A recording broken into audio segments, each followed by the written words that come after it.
우상 숭배는 안 된다라는 것은 기독교 신앙에서 가장 기본적인 믿음의 내용입니다.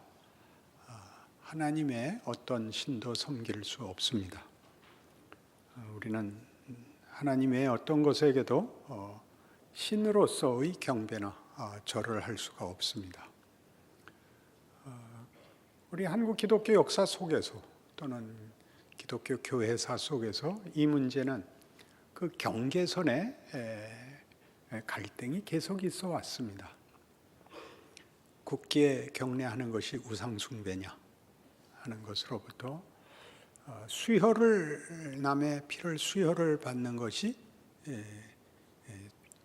죄다 하는 여호와의 증인들의 주장. 또 우리나라에서나 어느 나라에서나 있었겠지만 우리나라 초기 기독교에 있었던 우상 숭배를 거부하기 위하여 제사를 우리는 드릴 수 없다 하는 것이 한국교회의 가장 중요한 근본적 역사의 증언이 됐고 뿌리가 되었습니다. 그러나 이 문제를 이렇게 보이는 다른 것, 하나님의 어떤 다른 것에게도 절을 하지 않는다라는 말은 그 내용으로 이해하지 않으면 매우 어려운 문제가 됩니다. 나중에는 인사도 할 수 없게 됩니다. 세배는 물론이요, 세뱃돈도 뻣뻣이 서서 주고받을 수밖에 없는 지경에까지 갑니다. 오늘 다루는 이 문제는 원래 앞에서부터 우상 숭배의 문제를 바울이 다루면서 무엇을 마음에 두고 있었나요?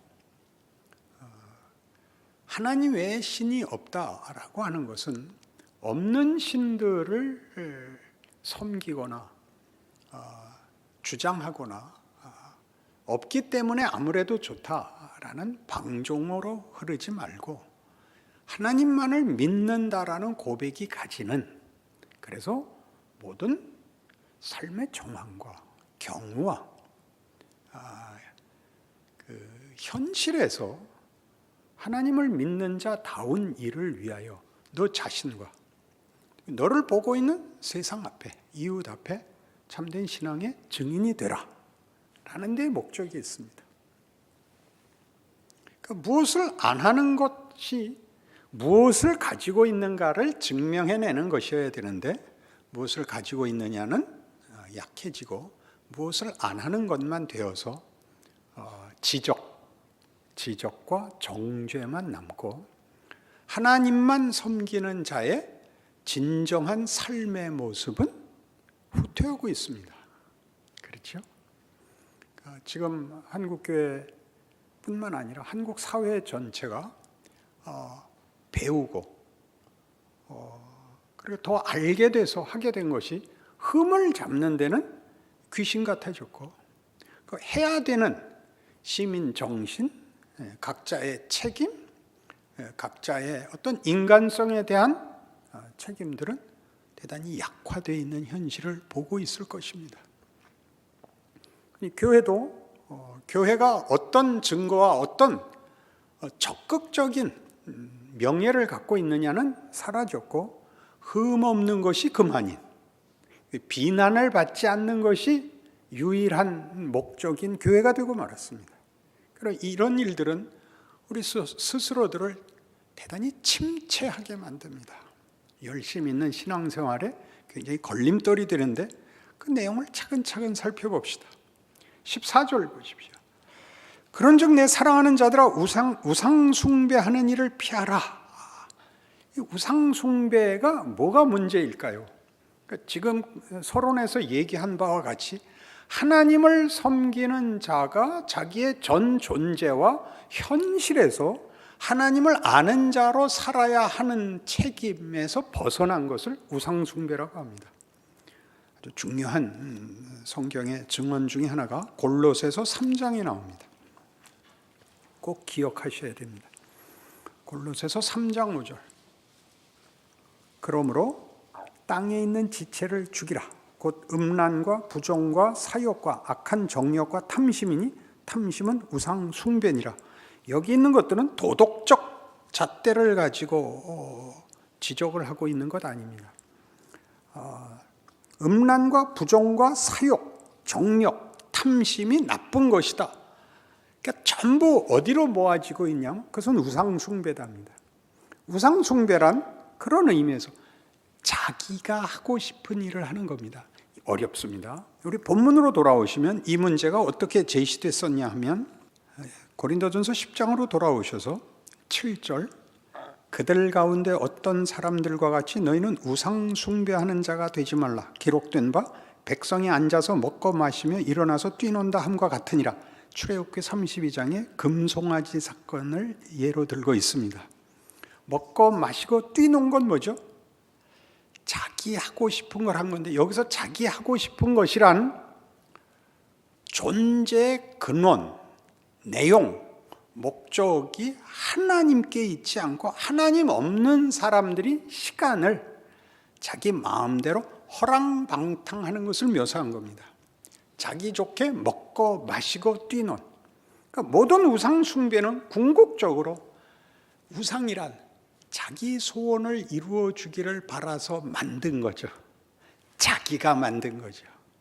우상은 다 자기가 만든 겁니다. 그에게 능력이 있다고 자기를 기만하여 그에게 비로 자기 소원을 이루기 위하여 우상을 만듭니다. 우상은 말을 하지도 않고 실제로 권력을 갖고 있는 것도 아니고 분별이 있지도 않습니다. 기도의 대상이 아닙니다. 주문을 자기에게 거는 것이죠. 모든 우상은 그렇습니다. 실제로 없는 것인데 우리가 우상을 만든 것은 우리의 소원을 이루기 위한 어떤 초월적 능력을 필요로 해서 만든 자기 기만이죠.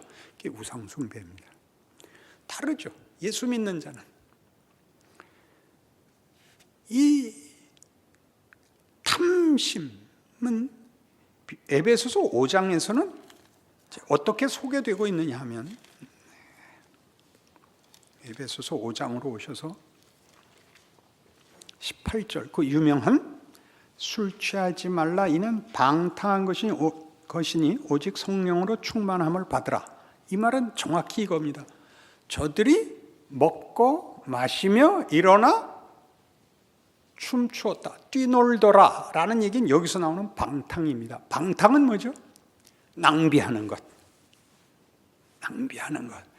자기의 정체성과 자기의 책임과 자기의 존재의 가치와 인생에서의 자기의 본분을 낭비하는 것, 그게 방탕입니다. 도덕성을 얘기하지 않습니다. 성경은. 도덕성은 하나의 현상에 불과합니다. 그 진짜 내용이 무엇이냐 하는 것이죠. 그러니 자기의 존재가 갖는 책임, 명예를 누리지 못하고 책임지지 못하고 그걸 외면하고 자기가 하고 싶은 대로 자신의 존재와 책임을 낭비하는 것. 그게 우상숭배입니다.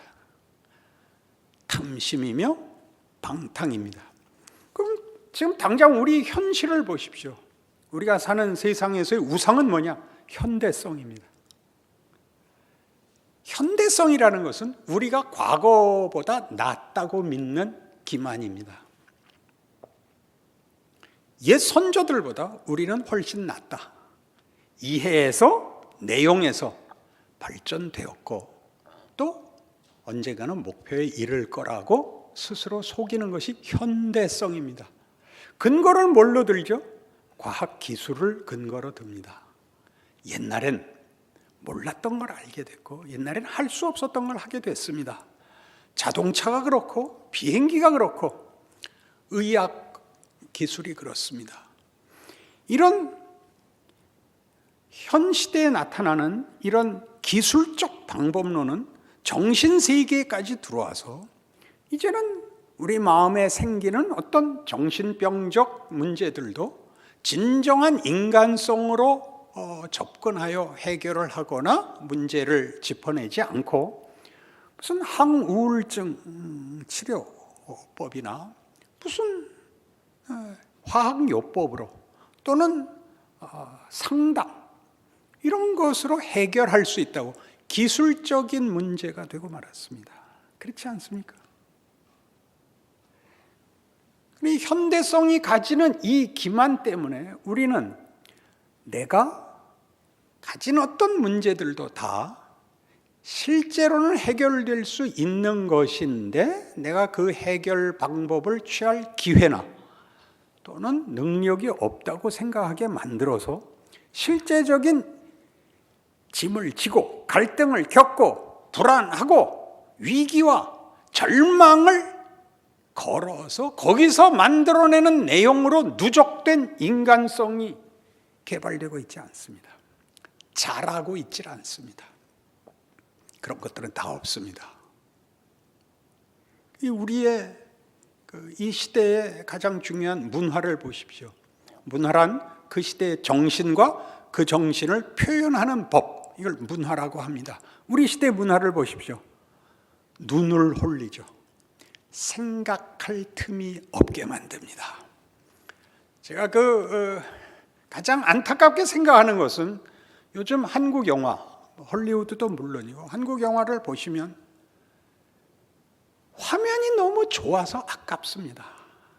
내용은 개뿔도 없고 의상도 좋고 촬영 기법도 좋고 눈이 아플 만큼 세밀하게 아주 선명한 화질과 그 의상, 표정 다 좋습니다. 내용만 없습니다. 그렇게 눈들은 시퍼렇게 뜨고 인상들은 쓰고 할 말은 없고 담아낼 내용은 없고 스토리도 없고 물론 본문도 없습니다. 늘 있었던 이야기입니다. 역사 내내 세상은 우리에게 위협하고 타협을 요구하고 그리고 허망하게 죽게 만듭니다. 우리의 인생을 위대하게 살 고민, 각오, 위로, 신뢰, 관계를 부수고 있습니다. 그래 정신 차리십시오. 영화를 제대로 만들어라. 정치를 제대로 해라. 이건 답이 아닙니다. 그것은 사회나 정치, 국가, 세계 이런 우리의 외부의 세계를 고치는 것으로 되는 것이 아니라 그렇게 요구하는 것은 다 우상숭배입니다. 여러분들 편하겠다는 얘기밖에 안 됩니다. 여러분들이 그 위협 속에서 그 도전과 시험 속에서 여러분 스스로 답을 찾기 위하여 고뇌하셔야 됩니다. 그것이 신앙입니다. 하나님 이런 땐 어떻게 해야 됩니까? 라고 무릎 꿇으셔야 됩니다. 기도하셔야 됩니다. 답 쉽게 안 주십니다. 왜요? 여러분이 커야 되는 문제니까. 답을 쉽게 줘서 쉽게 하루하루를 넘어가자는 얘기가 아니라 여러분들이 커야 되는 문제인 것입니다. 여기 신앙의 어려운 점이 있습니다. 이 기도하고 믿음 좋아서 해결되는 문제는 없습니다. 여러분들이 기도할 수 있고 믿음이 좋다면 여러분들에게 닥치는 현실을 직면하십시오. 그리고 고민하십시오. 무엇을 하나님이 만들어내는가를 보십시오. 저쯤 된 나이가 되면 여러 가지 이제 부속품이 고장이 나기 시작을 합니다. 그렇지 않겠습니까? 고장이 난 걸 잘 굴려야 됩니다. 자동차 굴러가듯이 고장난 부속을 갈 방법은 없고 이렇게 알아서 해야 됩니다. 브레이크도 잘 안 듣고 물론 악셀도 잘 안 붙고 기름도 늘 모자랍니다. 물 타서 슬슬 비탈길로 가야 됩니다. 거기서만 가지는 어떤 담력이 생깁니다. 어떤 배짱이 생깁니다. 자동차가 멋있어야만 되는 것도 아니며 잘 달려야만 되는 것도 아니고 제발 굴러만 가다오 라는 진심 어린 최후의 어떤 내용이 남습니다. 다른 무엇과도 비교할 수 없는 인생의 자기의 현실, 자기의 조건을 감수하는 담력이 생깁니다. 그것이 신앙입니다. 하나님이 일하신다라고 믿는 것이죠. 안 믿으니까 서로가 우상에게 자기를 파는 것입니다. 가장 중요하게 오늘 본문에서 그걸 어떻게 이해시키느냐 하면 16절, 고린도전서 10장 16절로 돌아오시면 우리가 축복하는 바 축복의 자는 그리스도의 피에 참여함이 아니며 우리가 떼는 떡은 그리스도의 몸에 참여함이 아니냐. 떡이 하나요 많은 우리가 한 몸이니 이는 우리가 다 한 떡에 참여함이라. 성찬식에서 우리가 반복하는 그리스도의 몸과 그리스도의 피를 먹고 마심으로 예수 그리스도와 연합됐다 라는 사실을 확인시키고 있습니다. 예수 그리스도와 연합됐다는 것은 하나님께서 하시려는 목적과 방법과 그리고 운명에 우리는 붙들려 있다라고 고백하는 것입니다. 우리가 각각 나와 내 주변에 우리가 함께 거기에 묶여 있습니다. 우상 제물을 먹는 문제에서 시작을 어떻게 했죠? 우상은 원래 없는 것이다. 없는 것인데 모르고 섬기는 자들이 있고 이제 예수를 믿고 나서 우상은 아무것도 아니라는 사실을 알았기 때문에 우상 제물 먹는 게 무슨 문제냐라고 네가 얘기하는 것 옳다. 그러나 내가 하나님의 백성이 되고 하나님만이 유일한 신이라는 것을 알게 되었으면 이제 너 자신의 자유를 너를 위해서뿐만 아니라 내 형제를 위해서 삼갈 수 있어야 된다. 너만한 실력과 분별이 없는 형제가 내가 예수를 믿는다고 하면서 다른 우상의 제물을 먹는 것을 보면 그가 예수 믿는다는 것이 여러 신 중에 하나에 불과하다고 오해할 것 아니냐. 그러지 마라. 그러지 마라.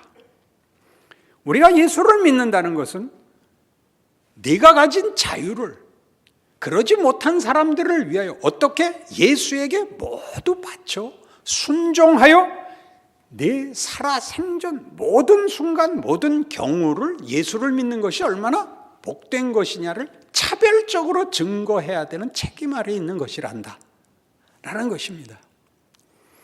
그러니 이 예수를 믿는다는 고백을 가지고 교회 공동체에 오시면 여러분은 무슨 확인을 해야 되느냐 하면 교회가 흠이 없고 이상적이고 나가서 자랑할 만하기를 바라셔서는 안 되는 것입니다. 왜요? 여기에 모인 성도들은 시험을 봐서 온 게 아니라 아무나 오는 것입니다. 아무나. 단 하나 예수를 믿는다는 이유로 오는 것입니다. 다른 문제에서는 서로 다를 수 있고 관심과 기대가 다릅니다. 우리 교회는 왜 이래? 라는 말을 하려면 우리를 묶으신 하나님이 내가 이해할 수 없는 사람과 나를 묶고 한 교회를 요구하고 계신다라고 이해하셔야 됩니다.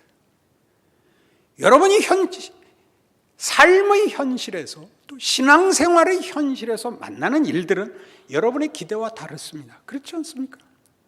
하나님이 대한민국에다 여러분을 보냈고 하필 이 시대에 보냈고 그리고 여러분이 사는 곳에 여러분 이웃을 여러분이 정하지 않은 아니 뭐 더 가깝게 여러분의 혈육들이 여러분이 원하는 사람이 아닌 존재들과 묶여 있습니다. 그게 우리입니다. 그리고 현실입니다. 그러니 거기서 언제나 밑도 끝도 없이 무엇이 완벽한 것인가를 논하는 것은 현실에서 동떨어진 것입니다. 어떻게 같이 살래? 이렇게 물으셔야죠. 어떻게 같이 살래? 밤낮 성난 얼굴로 왔다 가실 겁니까? 한 교회에 묶였는데 하나님이 예수 안에서 누구든지 불렀다는 사실로 한 교회를 구체적인 보이는 교회를 형성했으면 그럼 여러분 감수하셔야 됩니다. 감수하는 첫 번째 예의가 반가워해야 됩니다. 한번 옆 사람들한테 웃어 보이겠습니다. 좋은 말로 할 때 생각을 해보십시오.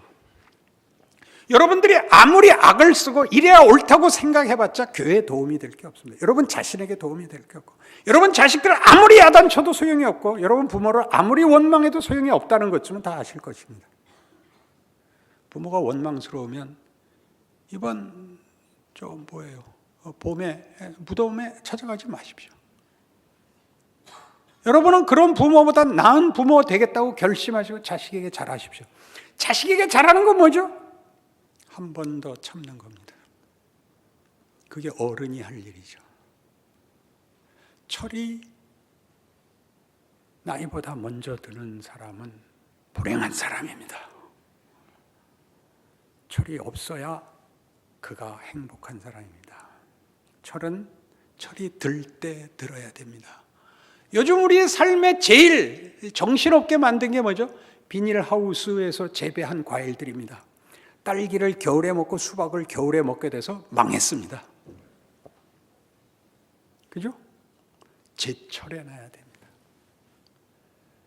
그러니 여러분이 우상숭배라는 이렇게 간단한 문제, 우리가 보면 다 알 것 같은, 절에 나가는 거 그런 나쁜 놈들이야, 이렇게 얘기할 문제가 아닙니다. 그들은 최소한 정직한 사람이라고 여러 번 소개했죠. 인간이 못났다, 살아있는 게 죄다, 빨리 죽어라, 이렇게 인정한 사람들의 모임입니다. 여러분들은 뭐죠? 그렇지 않다.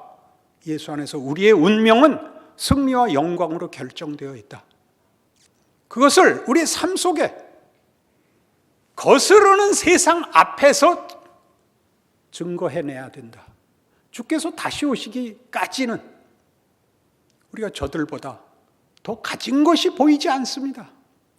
달라야죠. 여러분의 성품, 인격, 인간성에서 달라야 되는 것입니다. 감수해내야 됩니다. 교회 오시면 웃으십시오. 그리고 세상 앞에 나가면 여러분들은 세상 사람들과 다르다는 걸 보이십시오. 도덕적으로, 종교적으로 구별을 하는 것이 아니라 삶의 버거움을 무엇으로 버티고 있는지, 어떻게 인간성을 유지하고 있는지, 관용과 동정과 이해와 나눔을 동일한 조건 속에서 세상이 할 수 없는 것을 여러분은 하고 있는지 보이십시오. 그것이 하나님을 믿는 것입니다.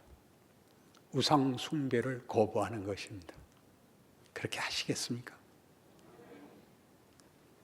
우리는 주님 다시 오시는 날까지, 우리가 죽어 부름을 받는 그 날까지 이 조건 속에서 신앙생활하는 것입니다. 잊지 마십시오. 결단코 잊지 마십시오. 그렇지 않으면 다 거짓말이 됩니다. 여러분 자신이 예수 믿는 자로서 여러분 안에 예수 믿지 않는 자들과 확연하게 구별되는 이 내용을 가질 수 없다면 거긴 감사도 없고 기도도 없고 당연히 자신도 없고, 여러분은 시간이 빨리 흐르기만을 바라는 자가 됩니다. 새해가 되었습니다. 올해 소원도 동일하지 않습니까? 하나님, 올 한 해도 후딱 가게 해주십시오. 그거 외에 소원이 없다면 참으로 가난한 고백입니다. 그렇지 않습니다. 이 한 해를 매일매일 24시간을 하루씩 반복해서 울고 원망하고 분내고 자폭을 지나 하나님이 그 안에 무엇을 하시는지, 우리에게 무엇을 맡기셨는지 확인하고 자라나고 모두가 여러분에게 와서 매달리는 존재가 되는 귀한 인생을 사시기를 바랍니다. 기도하십시다. 하나님 아버지 은혜를 감사합니다. 큰 소리치고 산 우리의 인생이 예수를 믿는 자로서 그 영광과 명예를 담게 하여 주시옵소서. 다만 말만 그렇게 하고 실력이 없는 자 되지 말고 그 실력을 가짐으로써 하루하루를 기대하며 믿음 가운데 인내하고 순종하고 충성하고 자랑하는 인생 되게 하셔서 하나님 부디 이 시대에 교회가 가진 책임과 증언을 확인하고 드러내고 나누고 큰 소리 칠 수 있는 우리 교회 되게 하여 주시옵소서. 예수님 이름으로 기도합니다.